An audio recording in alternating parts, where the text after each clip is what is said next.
Hare Krishna. So, we would like to welcome all the devotees for this most auspicious celebration of Sri Nrsimha Chaturdashi. And ISKCON Ujjain is celebrating the 6th installation anniversary of Lord Nrsimhadev at Ujjain. So, we were celebrating it for 9 days. We were hearing from different Srila Prabhupada disciples, sannyasis, and ISKCON leaders. And in the series, today we are very fortunate on this auspicious day of Nrsimha Chaturdashi. We have with us His Holiness Badrinarayan Swami Maharaj. Haribol. So, I would just like to give a brief introduction about Maharaj. Maharaj is a initiated disciple of Maharaj. Your voice is not coming. Just you can unmute.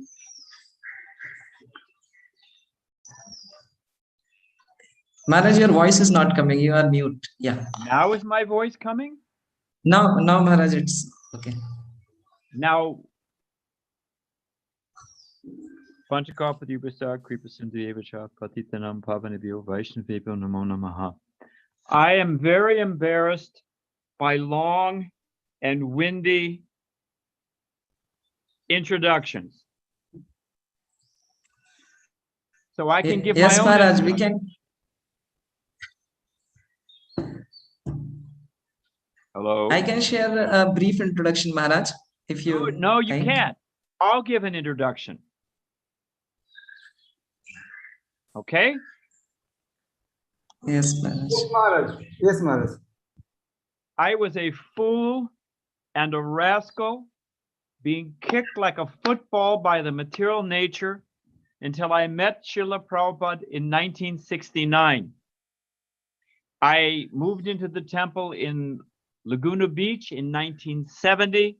I became his initiated disciple in early 1971.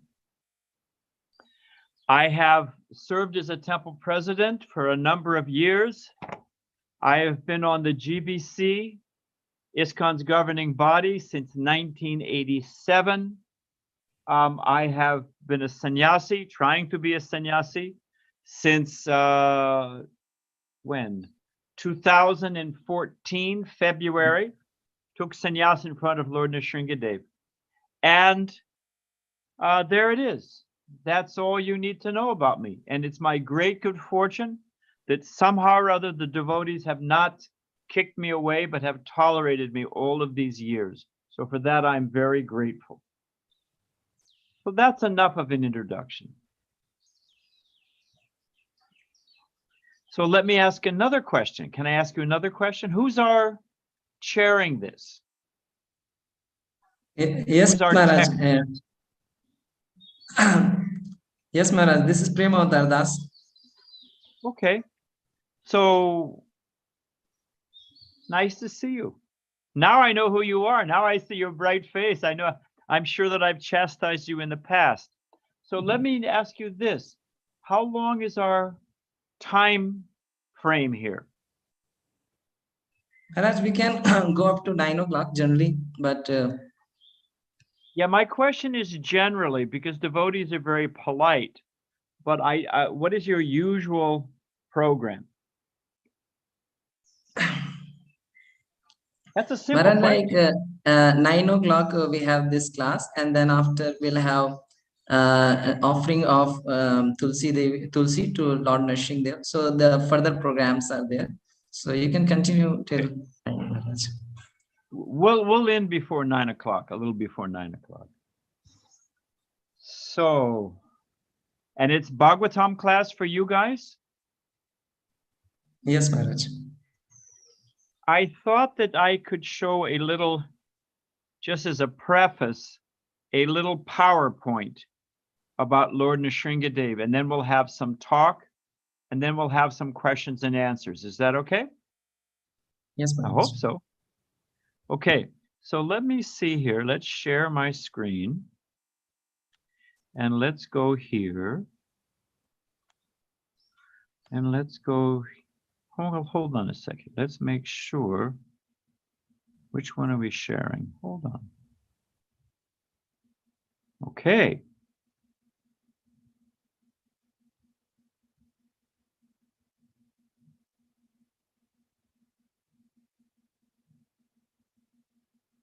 Okay, do you guys see this? Yes, Maharaj. Are the pictures of, let me move this out of the way, if we can. Okay, there we go. So, Namaste Narashingaya Prahlada Ladayani Hiranyakasipo Bhakshaya Silatam Ka Nakalaye Nito Nishinga Parato Nishinga Jito Jito Jametito Nishinga Vihir Nishinga Hidai Nishinga Nishinga Medim Saranam Prapade Tabakara Kamalabadena Kamaputashingam Dalita Hiranyakasipu Tanubringam Keshavadrita Nara Hari Rupa Jaya Jagadish Hari Jaya Jagadish Hari Jaya Jagadish Hari. So this is just to set the mood. And so we all know Hiranyakasipu. He was a great yogi. He was a great scholar. He had all mystic powers. He moved his eyebrows and all the devas trembled. He was even able to bring Lord Brahma down. He was so powerful that his whole body had been devoured by ants. He was inside an anthill. Only the marrow inside his bones was remaining. Still, he was fixed in his consciousness to get what he wanted. So the materialists, they are very determined in their own way. So we know he got his different benedictions. He wanted to become deathless. Lord Brahma said, well, even I can't give you what I don't have. So, of course, we know he made all of his calculations, Hiranyakasipu. He got his 300-page contract with all the clauses covered and was confident that he was deathless. So we also know that the devas, they were thinking, oh, geez, Hiranyakasipu is so hard, like a fever of meningitis in the universe. So they were thinking the sun is going to be even worse. So they were going to kill the son. They captured the wife and were waiting for the child to be born. And of course, Prahlad, anyway, Narada Muni interrupted. I don't want to spend too much time on this because you know the history, but Narada interrupted and said, no, no, no. This child is a great devotee. And he offered all instructions to the wife, to the queen, and Prahlad heard them all within the womb. So we know Prahlad was a young boy, 5 years old, and in the school with his classmates, whenever the teachers weren't looking, he would instruct them in the science of Krishna. So there's no restriction, age, class, condition. One can always glorify Krishna. So here he's got his friends all chanting and dancing, and they're actually tasting some nectar.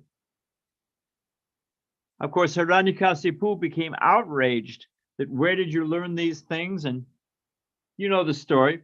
So here he is, so powerful. The boy is so innocent, and the father is so powerful.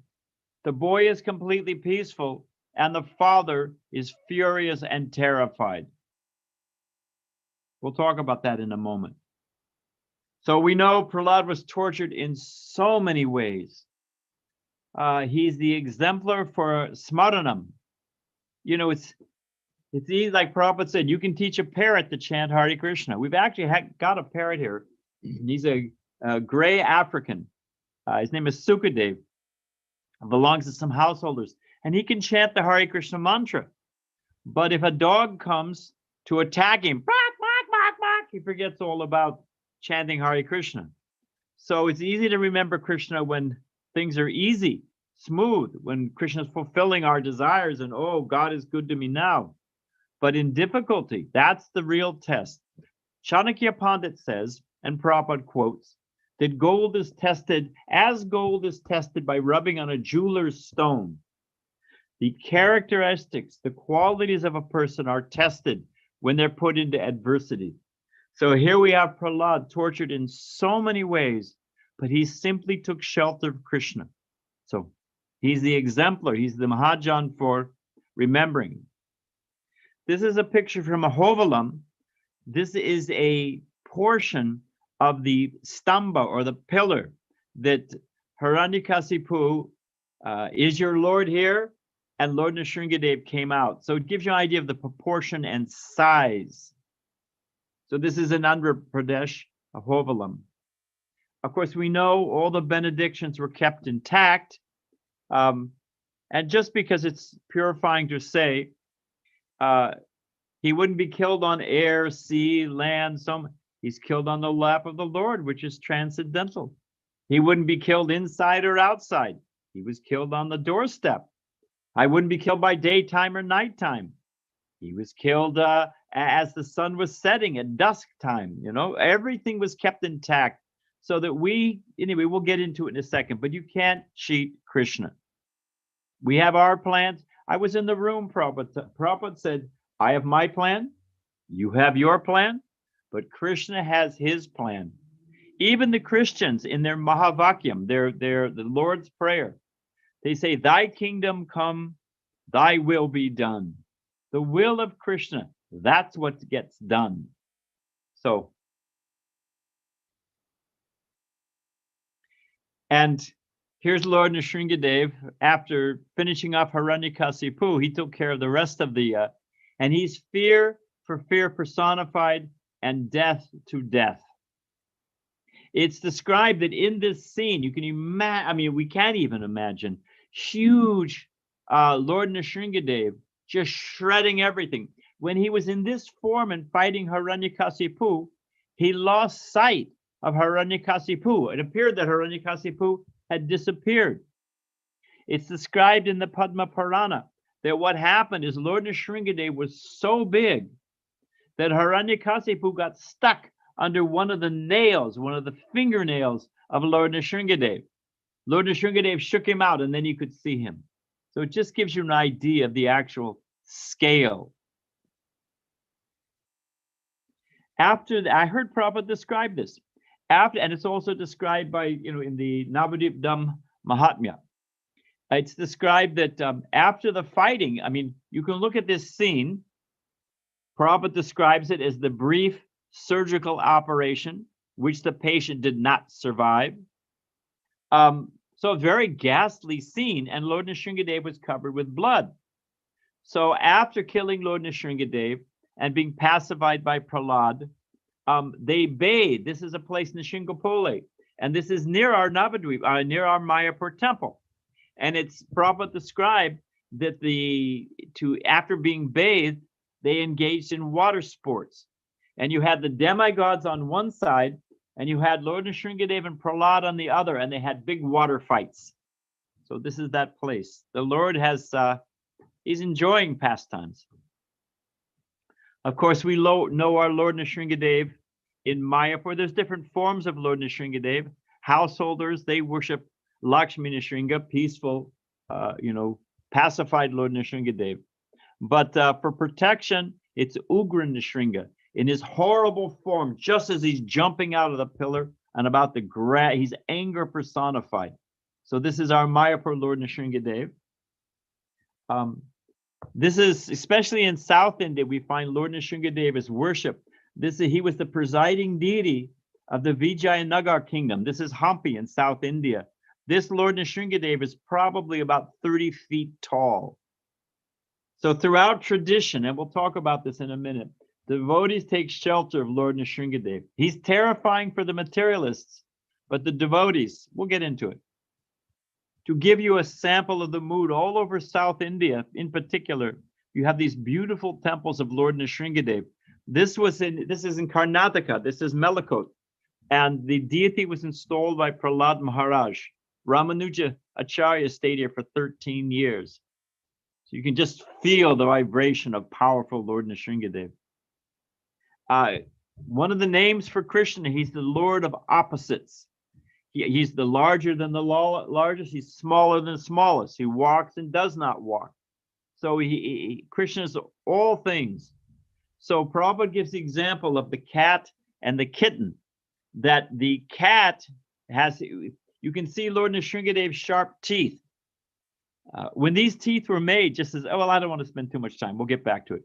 But you can see Lord Nrsimhadev's ferocious teeth So those teeth, the cat's teeth on a rat is death personified. When the cat catches sometimes you see the cat will be playing with the rat, and it's got the rat in his teeth, and the rat is just terrified, and rightly so. But sometimes you see that the mother cat, is carrying the babies, the kittens, and by the same teeth, same neck, and you find that the kitten is purring. I don't know what they say in India, but they make that sound when they're very happy. So same teeth, same cat. What the rat is terrified and the kitten is very happy. What makes the difference? Prabhupada said what makes the difference is how we're related to the cat. If we relate to the cat as an enemy, then the cat is death personified. If we relate out of love, then the cat is deliverance. So we have our choice. We can be the rat or the kitten. And here we see Prahlad Maharaj. He's fearless. This is our Prahlad from Mayapur. He's at the feet of Lord Nrsimhadev. And one becomes fearless at the Lord's lotus feet. We'll talk about that in a minute. Just as a quick one, this is the carving. There's a whole story about the carving of Lord Nrsimhadev. I won't take up the time now. Maybe later on we can explain. But just one pastime. You can see how he's outside, in the courtyard of the Shilpa, of the carver. Now he put up he had a bamboo shed open on the sides and bamboo on the top, covering Lord Nrsimhadev, because it got into the rainy season. So he put up this shed. When he finished carving Lord Nrsimhadev, but in India, there's always somebody's getting married to somebody's cousins or something. So he called the devotees and said, he's actually done, but I have to go to a wedding. So I'll be back in 2 weeks. You come get him in 2 weeks. Next day, the devotees got a call from the same carver, said, you better come immediately. What happened is, even though it was in the rain, all of a sudden, the bamboo shed burst into flames. Nothing was left but ashes, and Lord Nrsimhadev standing there. So the Shilpa could understand. He wants to go, and he wants to go now. So that is the mood of Ugra Nrsimha. This is the bathing ceremony, the Abhishekam, when he was installed in Mayapur. You can just see the ferocious, for the materialist.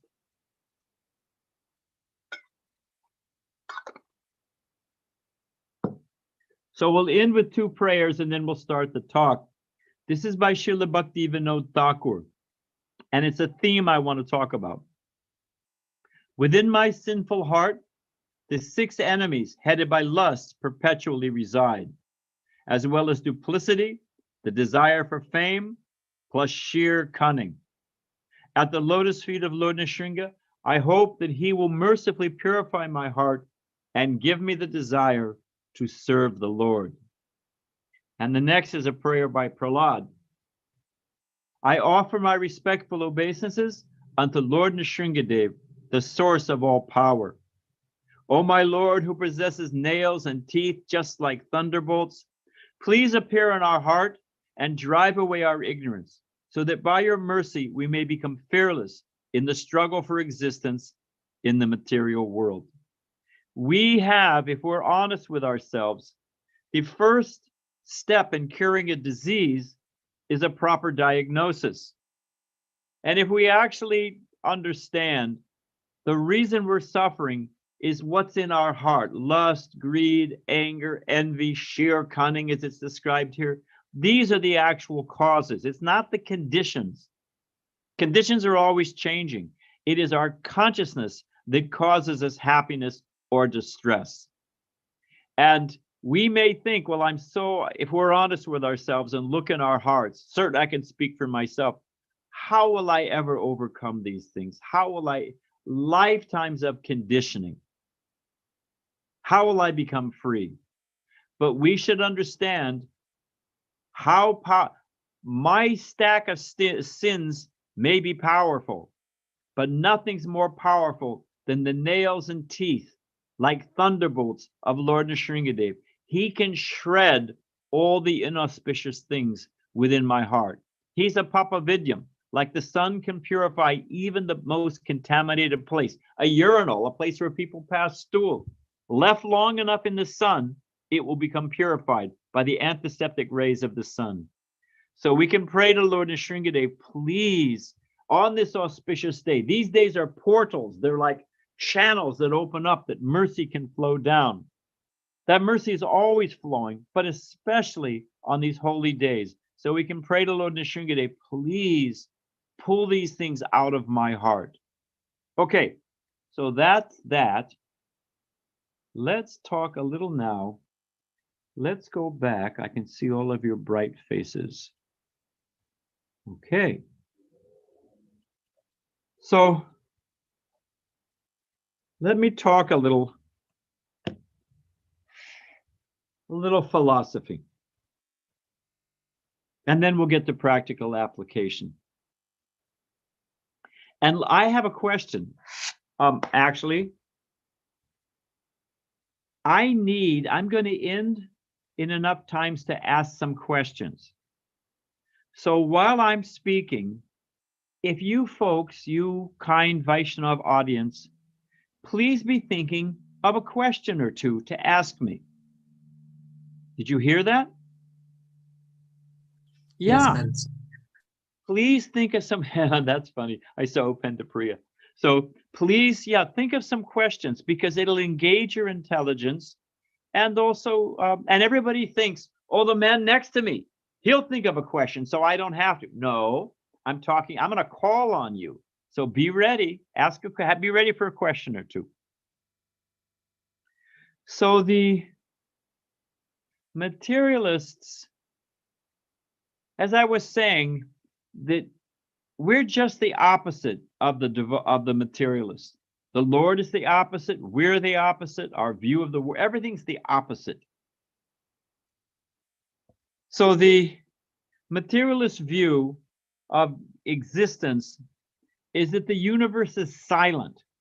It's simply going, there's no cause, there's no rhyme or reason. It's going on by random laws of cause and chance and physics. But you know, our practical experience, no one, wherever you see pattern, order, symmetry, design, wherever we experience these things, if you walk into the temple, suppose some guest comes, it's the Sunday open house or it's the festival today, and the temple is all jumbled up and messy, the deities aren't dressed, there's no cooking. Immediately the devotees ask, who's in charge? What happened? When they see things going on nicely, it means that someone intelligent is in charge. When there's no intelligence, when there's no direction, then things fall into chaos. And there's no question about it that there's order, pattern, symmetry, design. The world is so perfectly fine-tuned and interrelated and interdependent, all the different systems. The more they look at it, whether you look at, I mean, there's a whole system of microorganisms underneath the ground that allow trees to develop and communicate. It's an amazing thing. They're finding out that the currents of the air are just like rivers of the ocean and how they affect so many things. This biosphere, just the planet Earth, it has so many interdependent, interrelated, finely tuned systems. How in the world did it happen by chance? It's just, so those, first off, the idea that it's happening by random chance, it denies our entire experience and logic. Only in Kali Yuga would they get away with such a thing. All right, so maybe there's some intelligence. But what is the nature of that intelligence? That intelligence, all God does is maintain the laws of physics. Or a little bit more, maybe he's some kind of witness. I don't know if you ever had this experience, but you know a fish tank? You know what a fish tank, aquarium? And you simply watch the fish go back and forth, back and forth. So is that God's business? That he's somehow or other up in the clouds and all he does is watch us? I mean, if you have somebody watching in your window all the time, they're arrested as a voyeur. You know, you can't have somebody peeking in your window and watching what you're doing. So that's all God does, is he's simply watching us and maintaining the laws of physics. If God is Purnam, if I have a set of numbers, simple algebra, and we'll move on in a second, but if I have a set of numbers and I take a subset of those numbers, can I have any number in the subset that's not in the original set? Basic algebra? No, it's impossible. Prabhupada says it even better, of course. Prabhupada says you take a drop of water from the ocean, whatever you find in the drop, you'll find also in the ocean. The drop cannot have anything that's not in the ocean. It's a difference in quantity, but not quality. So we have form, we have pastimes, we have emotion. How can that which we emanated from, how can our cause not have something we have? It simply defies logic. It's just, it only blind, adamant atheists will come to this conclusion. Another reason is they've gotten bogus answers. Certainly in the West, they get bogus answers from the Christians and they lose all faith. But no, there must be intelligence.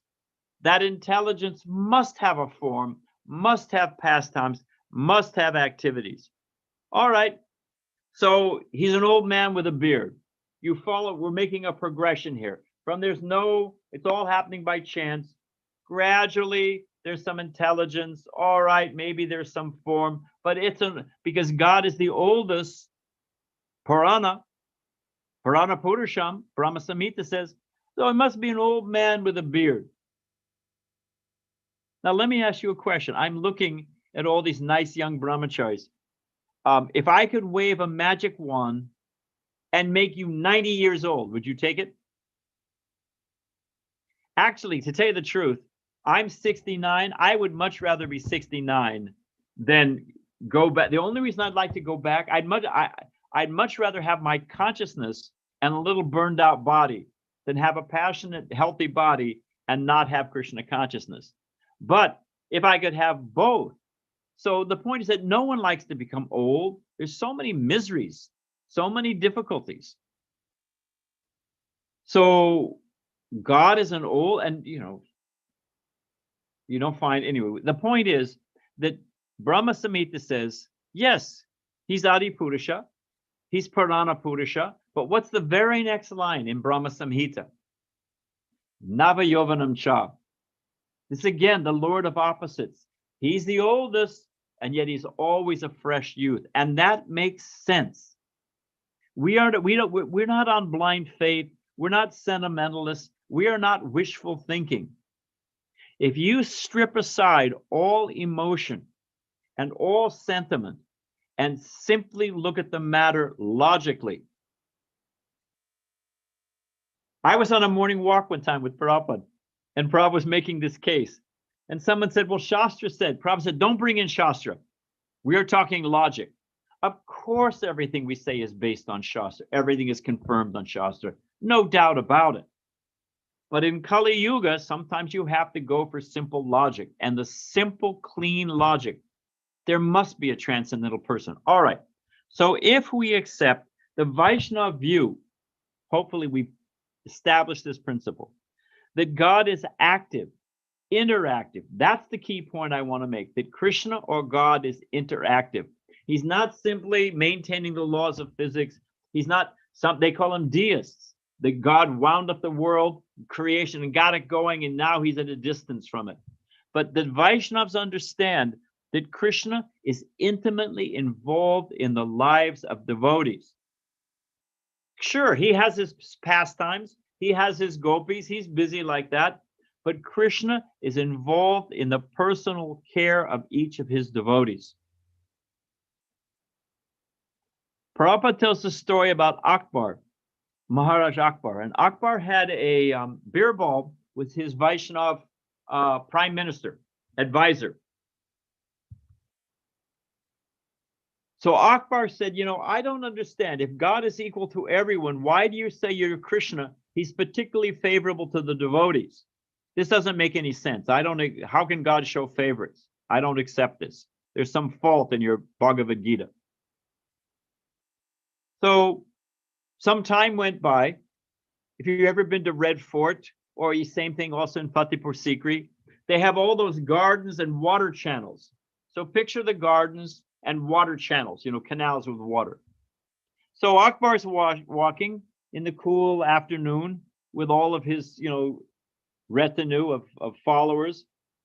And all of a sudden, at a distance, he sees his favorite grandson fall into one of the ponds, into one of the kunds, one of the pools. Immediately, instinctively, he jumps in with all of his clothes to save the boy. When he jumps in to grab the boy, he finds out that it's just a doll. It's a wooden image of the child. And he sees Birbal smiling. Prabhupada told this story. So Akbar was, intelligent, very intelligent, and he had faith in Birbal. He said he can understand there's a lesson here. So he said, why have you done this? What is this? Why did you trick me like this? And I'm all wet and I jumped in. So Birbal said that you have so many servants. You're surrounded by so many ministers. You have so many soldiers. You have so many servants. And yet you personally jumped in to save your grandson. That your love for your grandson was so strong that you personally took care. So if you can feel like that, Krishna in the same way, he's equal to everyone. You're Akbar Maharaj, you're equal to all of your citizens. You're a noble leader, but you took special care for your son and grandson, and no one will fault you. So this is Lord Nrsimhadev. The devotees have a particular, specific, deep affection for Lord Nrsimha because he's Krishna in the mood of particularly protecting his devotees. Not only, we always know that Lord Nrsimhadev is a manifestation of Krishna's anger, but he's also a manifestation of Krishna's focused, deepest devotion to the care of his devotees. Okay. Let's see, because I'm thinking of the time factor. The devotees,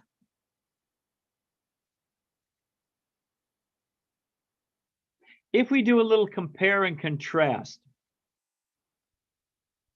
and I'm looking at the time, the Hiranyakasipu had everything. He had the entire universe at his command. He had all of these benedictions. He'd conquered every single challenger. So if you were to picture a boxing match, well, let me say this first. Even though he had everything, because we're all striving, Prabhupada calls them fallible soldiers. We're always making calculations. If I put this in place or that in place, if, how to protect myself. Shakespeare, Prabhupada quoted, the best laid plans of mice and men do oft go astray. So the whole material struggle. Prabhupada's in Delhi during the Bangladesh war. You can hear the tape. It's so blissful. And they have a blackout. Prabhupada's meeting with newspaper reporters. And all of a sudden the sirens go off and all the windows are blocked up and all the lights go off. And you hear the newspaper reporter say to Srila Prabhupada, one of the reporters, she says, oh, Swamiji, Swamiji, you have words for wisdom for us in this time of distress. Prabhupada said, so if the siren stops, if the bombing stops, if the war is over, you're not in distress. The fact of the matter is, there was a famous British admiral. He fought with Trafalgar with Lord Nelson at the Battle of Trafalgar when the Spanish Armada was sailing in. No one thought that the British could stop the Spanish Armada. So this man, he was one of the British admirals. He fought nobly. He had, I swear to you, he had 3 ships shot out from under him, transferred to the other ship. It was a huge battle. Survived the whole thing. As an old man, he'd retired. He was stumbling home from the pub, drunk as a skunk, as they say, completely inebriated. He passed out at night. No one noticed. and he'd fallen in a puddle of water. The puddle of water was no bigger than 12 by 12 and probably 2 inches deep. It was just enough to cover his mouth and nose, and he drowned and died. So he was able to sail across the ocean in the Spanish Armada, but when his time was up, he couldn't even sail across a puddle of water. So there's a bumper sticker I saw. You know, the karmis, the materialists, sometimes they know the problem, they just don't know the answer. So the ones that were smart, they understand a lot of stuff. They just don't know the solution. So the bumper sticker says, if you're not paranoid, you haven't been paying attention. You follow? If you're not paranoid, if you're not fearful, you haven't been paying attention. An intelligent person like Sankaracharya says, you know, why are you laughing? He looks out at the world and says, you know, the boys are simply playing, the young men are chasing after, you know, whatever it is. He gives his whole analogy, but it's all foolishness. So one who's intelligent, this is a dangerous world if you're actually smart about it. So here we find, and that's the point, the whole struggle of human existence is how to mitigate fear. Prabhupada says eating, sleeping, mating, and defending. These are the 4 animal propensities. And of those 4, Prabhupada describes defending as fearing. And Prabhupada says this fearing is the one that gives us the greatest anxiety. There's an angst, you know, like the proton and oton of this material nature is an underlying current of anxiety. At any minute, things can go wrong. A simple cough, turns out you got cancer. Oh, you've got 3 months to live. I mean, this world is a dangerous place. I don't want to spend too much time on this, but there was an earthquake here in San Diego, in Southern California, about 10 years ago. And there was when the earthquake, I mean, you've never experienced an earthquake, but I'm telling you, you have absolutely no control. So this one man was in a 5-story apartment building. The apartment building collapsed. When they collapsed, the gas pipes break, flames burst out. You can imagine the scene. This man was on the 3rd floor, so 2 floors had collapsed on top of him, and the weight of the thing collapsed the whole thing to 1 floor. Somehow or other, the man survived. It happened about 4 o'clock in the morning. The man survived.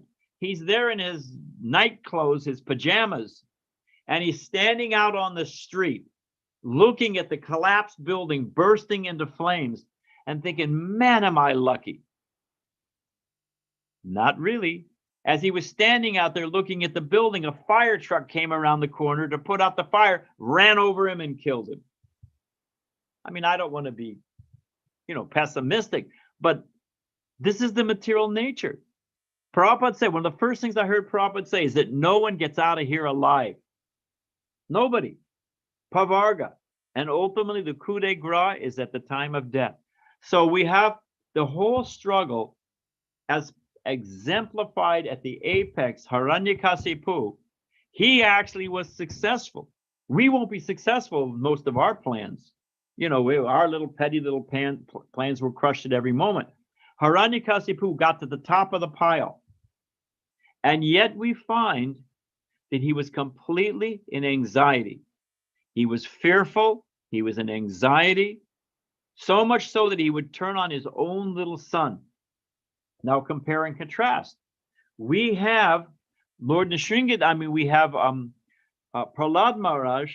What was Prahlad's defense? I mean, what did Prahlad have? He was a little boy. He had no strength. He had no army. He had no wealth. He had no boons. What did he have? Anyone know? He had taken shelter of the lotus feet of Krishna. He had that one thing. There's that mantra, and I forget the Sanskrit, but it goes like this.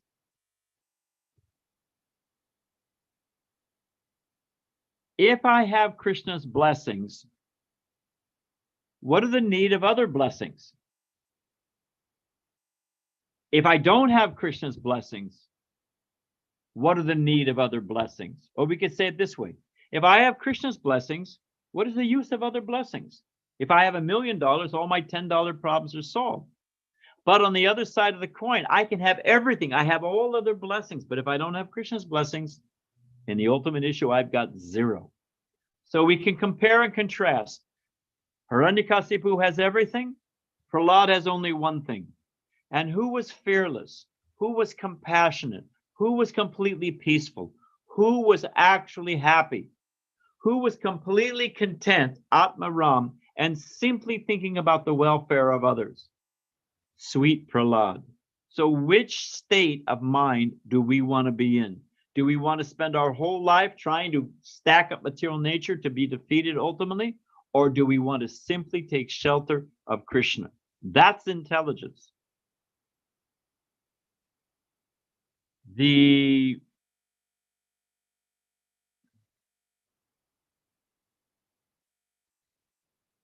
I guess I'll say this. I was thinking about Srila Prabhupada as the exemplar of this mood. Prabhupada came to America all alone. Prabhupada said when he got off the boat, if they knew what he was going to preach, they would have told him, Swami, go home. I mean, you have no idea what America was like. Everybody was growing long hair. The mantra amongst anyone under 35 was dogs run free, so why can't we? Dogs are free. Dogs, do all their business in the street. Why can't we also be free,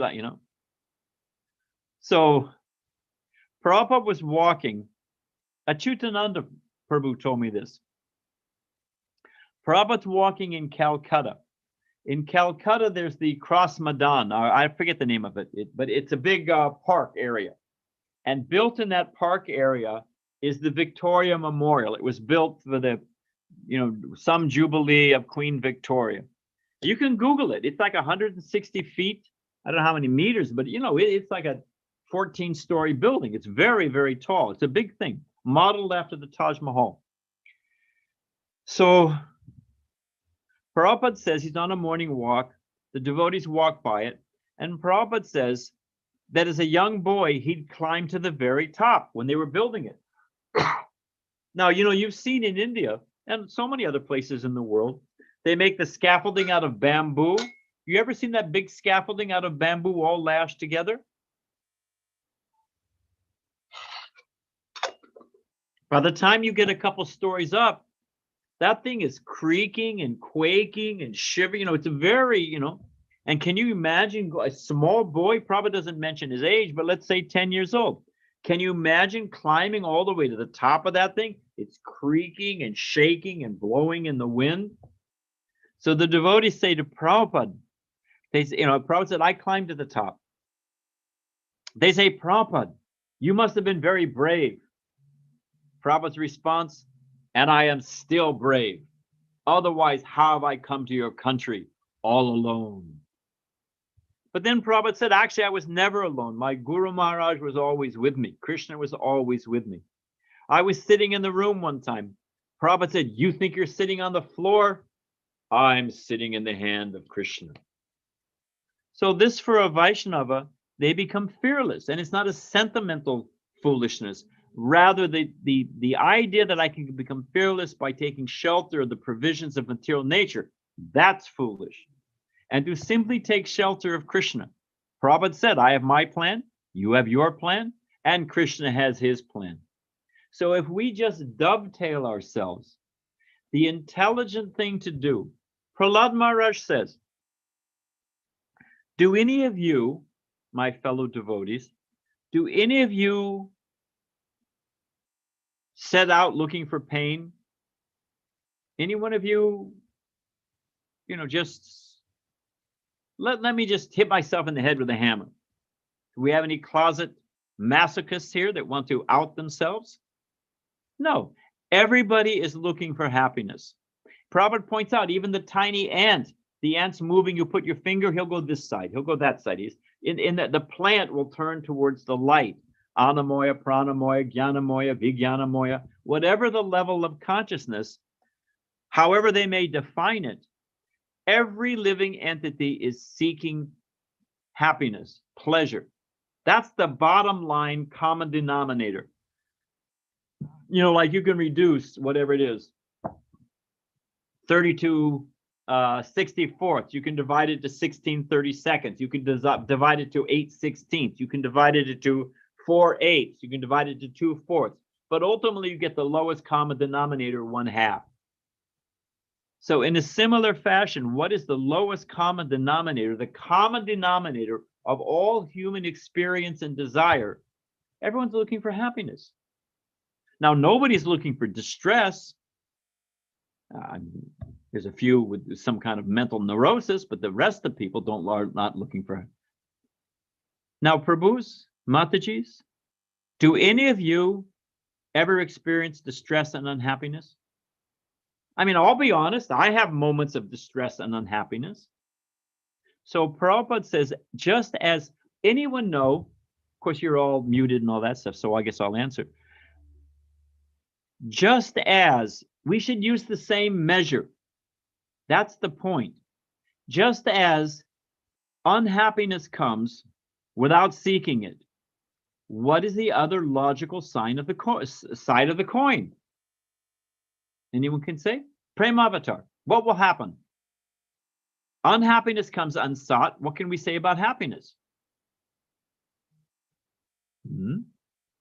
It will come automatically. Thank you. Very good. Smart guy. It will come automatically. Therefore, instead of spending all of this life is so valuable. Prabhupada says, and quoting Chanakya Pandit, with all the gold in the world, you can't buy 1 second. You can't buy it back.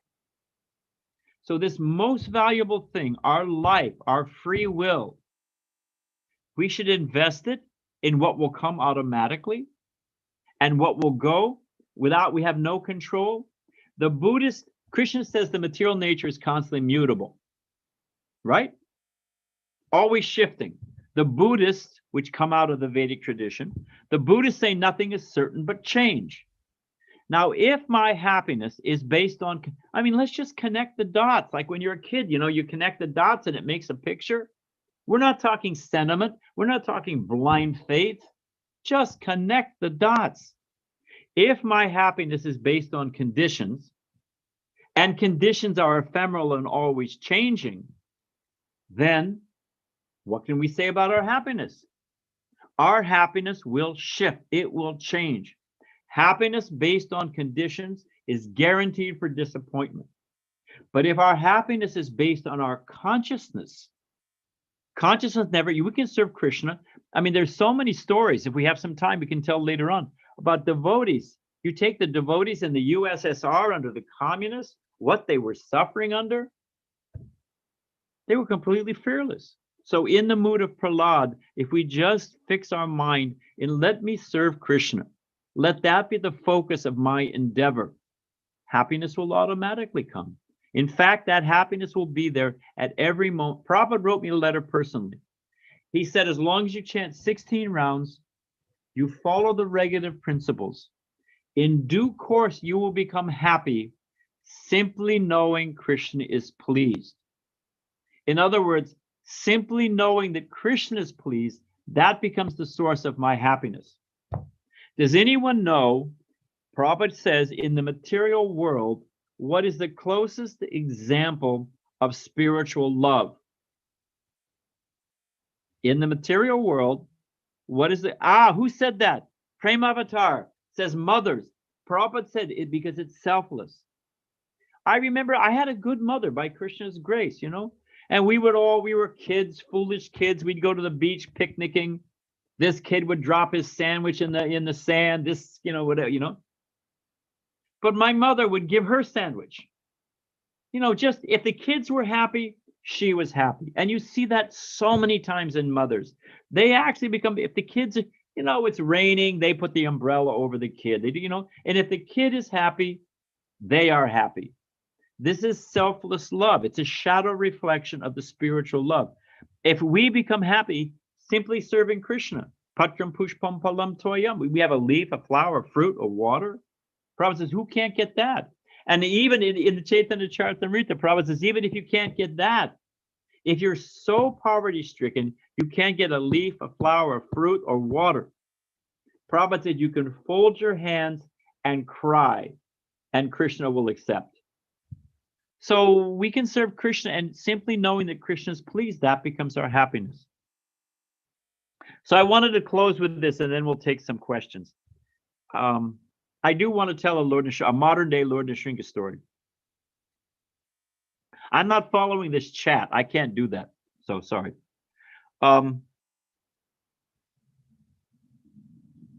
Let's say this. The materialists pray to Ganesh to clear material obstacles. Now, frankly, Ganesh likes to clear obstacles for devotees. He gets asked so many things by materialistic people. He likes to clear the path for devotees, clear the obstacles of their spiritual life. Not, Om Jaya Jagadishari, give me a new house and a car and a house by the sea. No. But the devotees particularly pray to Lord Nrsimhadev. That's why I included those two verses. That please, Lord Nrsimhadev, clean my heart. We pray to Lord Nrsimhadev, clear the path, clear my heart, so that I can become like Prahlad Maharaj, simply fixed in your service. And if we come to that platform, because we are one of the object lessons from this pastime is Prahlad Maharaj went through difficulty. Look at the Pandavas, look at Arjuna, look at Srila Prabhupada. Prabhupada, if I give you, Prabhupada said a spiritual movement in the material world is a difficult proposal. We are completely swimming against the stream. Dear Gaura Prabhu, you look like a strong and healthy devotee.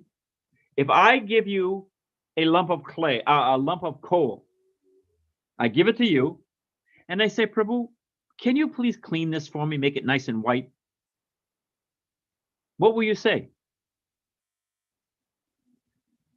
But dear Gaura Prabhu, don't say no.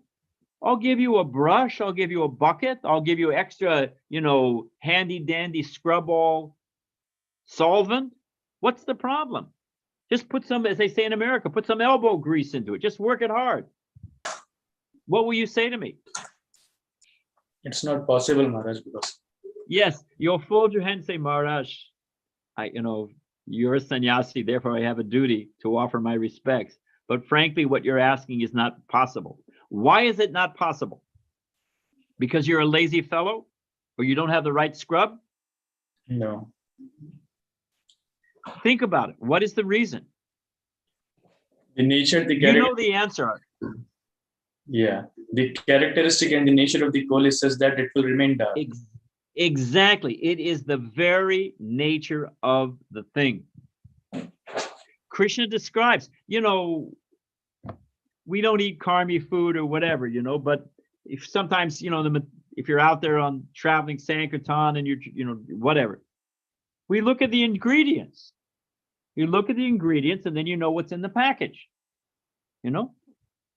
So even somebody sent me some Ekadasi flour. I couldn't believe it. I was looking at the ingredients, So Krishna is the cause of this material world. Aham sarvasya prabhaho mata sarvam pavartate. Krishna is the controller of all things, creator of the material world. And he has certified the ingredients. He says this material world is temporary and it's full of miseries. That's it, my friends. I'm sorry. That's the ingredients on the package of the material world. That is the guarantee. So rather than trying to swim upstream against the material nature, if we just pray to Lord Nrsimhadev, let me just engage in Krishna's service, we actually become happy and peaceful and decorated with all good qualities. It is counterintuitive. If I chase after happiness, I will never find it.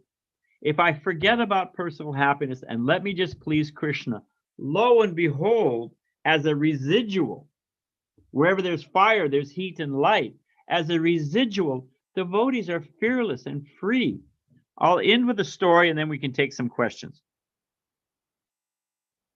Now, this was told to me by Radhanath Maharaj. In other words, Lord Nrsimhadev, these are not fanciful imaginations. We have Lord Nrsimhadev, in Chaitanya Leela, appearing before the Chand Kazi, on his chest, all the Muslims' beards bursting into fire, We have, even in Juhu, Mr. Nair and his friends, dreams of Lord Nrsimhadev, everything, So Lord Nrsimhadev is active in every devotee's life.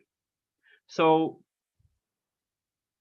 we'll end with this and then take some questions. Radhanath Maharaj told me, you may remember, it was some time ago, but there were some terrorists that raided the Oberoi Hotel, the Taj Hotel in Mumbai. They were actually in there for a couple days. And it turns out that they had all the blueprints. They had the blueprints of the, so they knew the whole workings of the hotel. And they had, what they would do is when the Indian Army counter-terrorists would come in there, when they get them cornered, the army officers would, soldiers would get them cornered. They had smoke bombs, the terrorists, and they'd fill the whole place with smoke, and they had an escape, and they'd go to fight, on another floor in another room. So they were chasing them all through the building. Now, Radhanath Maharaj met the man who was in charge of the commandos who went in there. He was the guy in charge, top officer, you can imagine. Brave guy. So he's sent in there with his soldiers, and so many other people have been killed. They've been sent in there. You've got to get these guys. So they actually cornered the terrorists in the ballroom of the Oberoi Hotel, the Taj Mahal Hotel. And the terrorists were up on the mezzanine, up on the balcony. And when they were cornered, they threw these smoke bombs. And the commander told Radhanath Maharaj, you couldn't see your hand in front of your face. Literally, you couldn't see your hand in front of your face. So they didn't, and the terrorists were up on the balcony just machine gunning. He actually told Radhanath Maharaj that people being hit by bullets, it sounds like if you were to shoot a gun into a watermelon. So he was hearing that sound all around him and hearing his, soldiers calling out in pain. And he didn't know what to do. He ran to the left, he ran to the right, and he realized, I don't know where I am. I don't know my way out of here.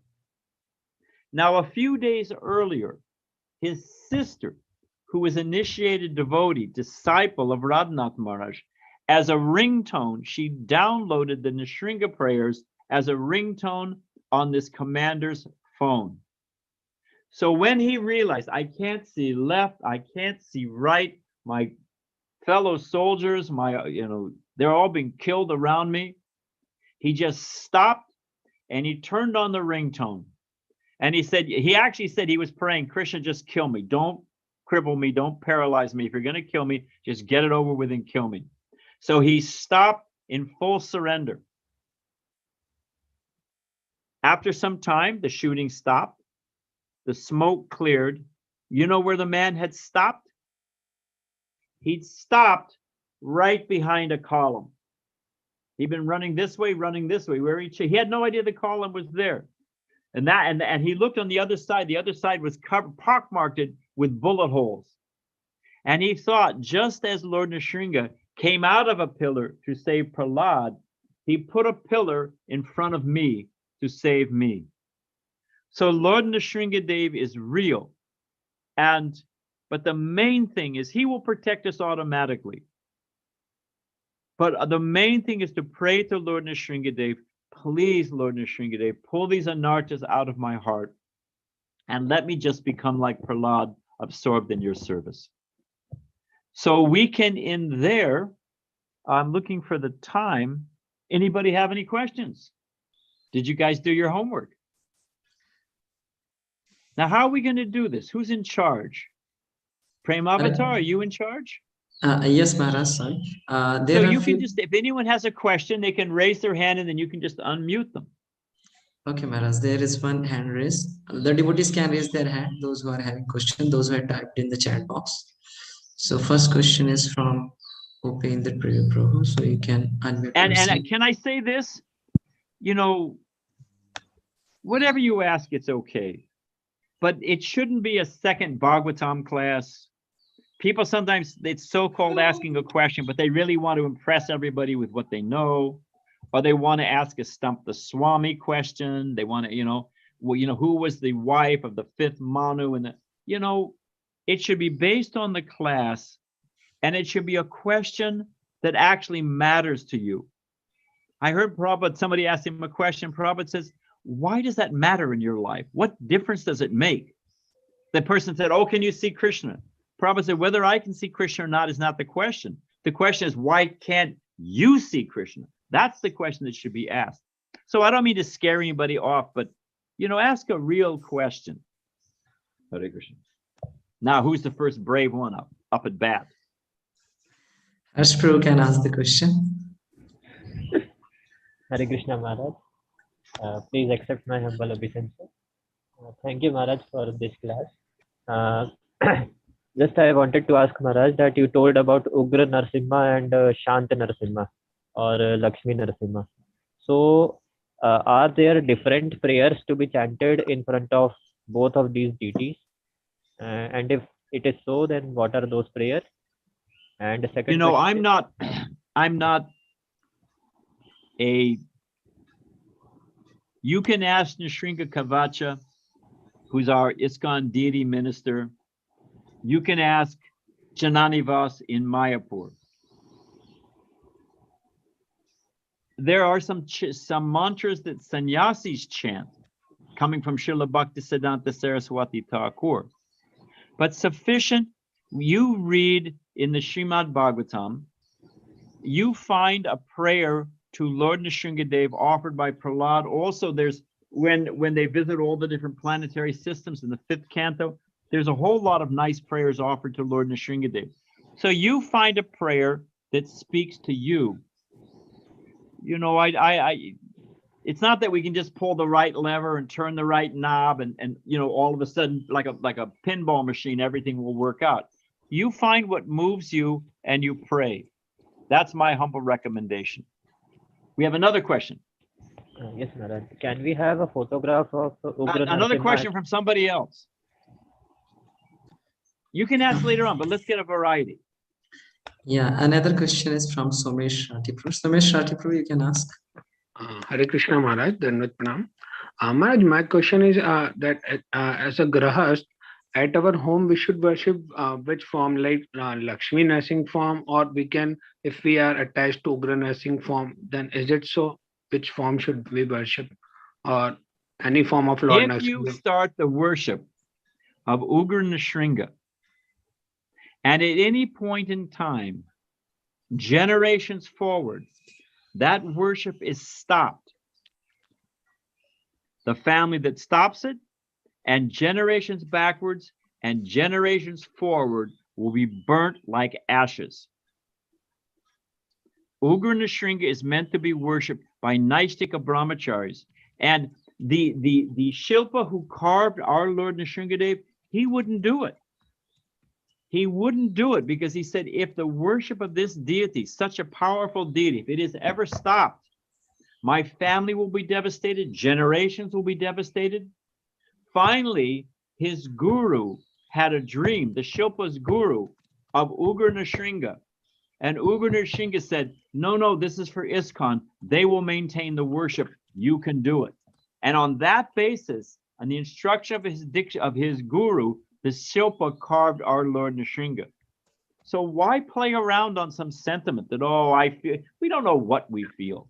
We have to take advice from the Acharyas, and the Acharyas recommend for householders that you worship Lakshmi Nrsimha. Everything will be revealed. Everything's in Lakshmi Nrsimha. Just like, frankly, when Prabhupada installed Radha Parthasarthi, Parthasarthi in Delhi, and some Gaudiya Math person said, how can you have Radharani and Parthasarthi? This is Rasa Bas. Prabhupada said, you don't think that all the different forms, all the different, like when Chaitanya Mahaprabhu in the arti, the 23-hour arti in Srivas Thakur's, and he showed all the different avatars, all the different incarnations. So it's all in there. You just, if you're a householder, take the advice of our acharyas, worship Lakshmana Shringa. Everything's contained in there, but don't create some new idea. If I go into the pharmacy and I think, oh, that medicine looks nice. Oh, I like the color pink. I'm a glug, glug, glug, glug, you know. We have to take according to the prescription given by the expert doctor. Thank you, Maharaj. Is that okay? Thank you, Yeah, Maharaj. and you'll get everything, all the pastime, just like Valmiki chanting Mara, Mara, Maram, and it became Rama, Rama, Rama, and the whole Ramayana became revealed to him. So you just take up the authorized worship. Sure, Okay? Maharaj. Thank you. And don't take a risk. I mean, there's enough risks in life without, it's off the track, but it's kind of fun. And get ready for the next question there, Prabhu. But there was a devotee, Hare Krishna, nice to see you. There was a devotee, his name was Bahulasva, and Prabhupada in Vrindavan, and he wanted to Prabhupada, you know, would come out, before Prabhupada took his morning walk, Prabhupada would chant his Gayatri. So he wanted to say that there's Prabhupada in Vrindavan saying his Gayatri. So Bahulasva thought, well, let me chant the perfect Gayatri along with Prabhupada. And he was Om, Bhur, Bhu, Swa, you know, very carefully saying each syllable. Now, Prabhupada was completely focused, completely conscious, but Prabhupada was also efficient. So Prabhupada finished his Gayatri in 5 minutes, whatever it was, and started his walk. Now, Bahulasva was halfway through. So he buzzed down, finished his walk, but by the time he caught up, Prabhupada was already walking down the road. You know, now they call it Bhaktivedanta Marg, but the government road before you get on the Parikram path. So he didn't have time to get his shoes. So he ran to join the walk. Prabhupada, who didn't miss a thing, Prabhupada looked down and said, where are your shoes? He's walking barefoot on the government road, so many gravel, rocks, this and that. So Prabhupada asked him, where are your shoes? Bahulasva, you know, sweet devotee, said, oh, Prabhupada, when I'm with you, I don't feel any pain. I feel, you know, he offered some sweet words. Prabhupada said, that's all right. He said, there's enough misery in life without inventing it. We'll wait, go get your shoes. So, you know, there's enough distress and complication in life. Why invent something new? We've got Chaitanya Mahaprabhu, we've got our Goswami Acharyas, we've got our spiritual master. I was sitting in Prabhupada's room. We're a little afield, but I think it's worthwhile. Let me pick on someone. Sundar Damodar Prabhu. Can the devotees see you? Can they see him? Hare Krishna Maharaj. Okay, Prabhu, touch your nose. Where did he go? I don't see him. But anyway, touch your nose. I'll do it. Touch my nose. No. Prabhupada said, oh, you have to go like this. Prabhupada said, this is our mentality. We make everything so complicated. Just touch your nose. Just follow our chant 16 rounds, follow the regular principles, 16 minimum, nice rounds, serve the Vaishnavas, whoever you meet, wherever you go, instruct them in the science of Krishna. Don't overcomplicate it. That's one of the most difficult things to do in Kali Yuga, is to simply follow without invention and speculation. So we just follow our acharyas and it'll all work out, and the Shastra, and our guru, it'll all work out just fine. Okay, next question. And I'm wondering how much, because my clock has stopped, curiously enough. So what time is it? Okay, we do got maybe 1 or 2 more questions and we'll be done. Before I say something else, I visited Ujjain for a GBC meeting many, many years ago. I had heard from Bhakti Charu Maharaj, you know, just like a father is naturally proud of his children. So it wasn't mundane pride. You know, it was naturally, you know, the guru is grateful to his disciples. You feel as they love him, he loves them. It's reciprocal. So he'd always spoken, you know, the devotees in Ujjain are very nice, and the temple is nice. You know, you should come visit. So I was able to for that GBC meeting. And I just remember how sweet the mood was. You know, like they say in America that the fruit doesn't fall far from the tree. The nature of the tree will determine the nature of the fruit. If you've got a good, healthy tree, you'll get nice fruit. So because Bhakti Charu Maharaj, amongst his many, many good qualities. He was known to be a very kind, sweet, loving person. I mean, he could be heavy, and and as it's his duty to be. So I just wanted to say that I really appreciated my visit in Ujjain, the nice caliber of the devotees and the beautiful temple. And I appreciate that in spite of, we lost our spiritual master. I lost Prabhupada after 12 years. It wasn't even 12 years. After 10 years of meeting him, I lost Srila Prabhupada. I was just a kid, What did I know about anything, So I can feel your pain. But the way that you're carrying on nobly to serve your spiritual master, to maintain and expand his mission, he will, that's very pleasing. It's very pleasing to him, and you will make spiritual advancement, and he's not gone. I can tell you this, Prabhupada is more active in my life than ever before. There's no question that Srila Prabhupada is active in my life and guiding me and instructing me and saving me. No question about it. It is not a material relationship based on time and space. So you just carry on nicely the mission of Bhakti Charu Maharaj, and you will have all success. So I just wanted to mention that. Hare Krishna. Hare Krishna. Next question. We'll take one more and then we'll be done. Hare Krishna Maharaj, Dandavat Pranam. Maharaj, It's a little hard to hear you. Krishna Maharaj, Dandavat Pranam. That's better. Maharaj, I wanted to know, Maharaj, like when we have to simply depend on Krishna and when we have to take care of the practical consideration. But sometimes very good question. Nice question. Well, I'll tell you two things. He's probably on a morning walk. He's walking in France in Tuileries Gardens in Paris. And a devotee asked Prabhupada, Prabhupada, if devotees are fearless, why, when we ride in cars, do we need to wear seatbelts? Think about it. Prabhupada's answer was, devotees are fearless, but they're not fools. So I'm living in if you can imagine, rewind the clock to 1970. I mean, we could barely keep our doties on. We didn't know what was going on, But we know that Prabhupada was telling us the truth, and that was it. Nobody else was. So let us just follow Srila Prabhupada. But we had this idea that if we plan too much, that we were trying to be the controller, and we were getting in the way of the super soul. Believe it or not, this was a theme, a modus. It was a modus operandi. I'll finish after this. That you don't try to plan because you're trying to be the controller, and that's false ego.